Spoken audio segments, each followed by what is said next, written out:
Hoxe estamos en Narón apoiando os traballadores e as traballadoras de Cándido Hermida, unha empresa máis na que se pretenden presentar ERTEs, unha empresa viável económicamente, un grupo potente industrialmente falando na comarca de Ferrolterra que parece ser que ten de novo os pés de barro.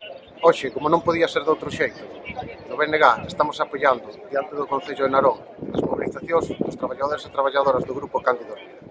Outro exemplo de como todas as crisis acaban pasando a factura meirande á clase traballadora.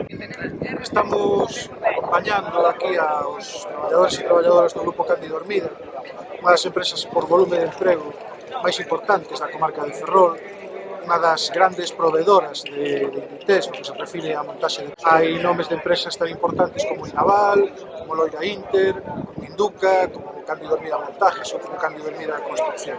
Son, en total, 8 sociedades. Unha reforma laboral, ademais, que axuda e propicia que as condicións laborais dos traballadores e traballadoras nesta comarca volvan a sufrir outra vez.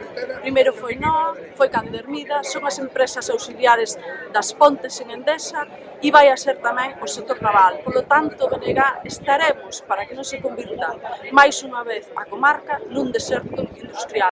Nesta comarca, cando falamos de crisis, tristemente sabemos moi ben o que falamos, porque levamos décadas nunha permanente crisis industrial, esperando unhas medidas que se anuncian, pero non chegan ou nunca acaban de funcionar. Insisto en que a forza maior non está pensada, non estaba, e por iso tiveron que regular este respecto para que caulleran todas as situacións que se estaban dando. Non está pensada para situacións que se prolonguen 6 meses, non está pensada para que se produzan desescaladas e incorporacións paulatinas de xente. Isto están usando, insisto, a calzador cuestións xurídicas que non están pensadas para protexer a clase traballadora. E é unha vergoña que en unha situación como esta, o goberno máis progresista da historia este abrazado, pero con toda a forza do mundo, a reforma laboral do Partido Popular, porque isto vai máis aló da reforma laboral do Partido Popular, digan o que digan. Neste momento, ademais, entendemos nós que é lanzar unha mensaxe moi perxudicial para toda a esquerda e para toda a clase traballadora.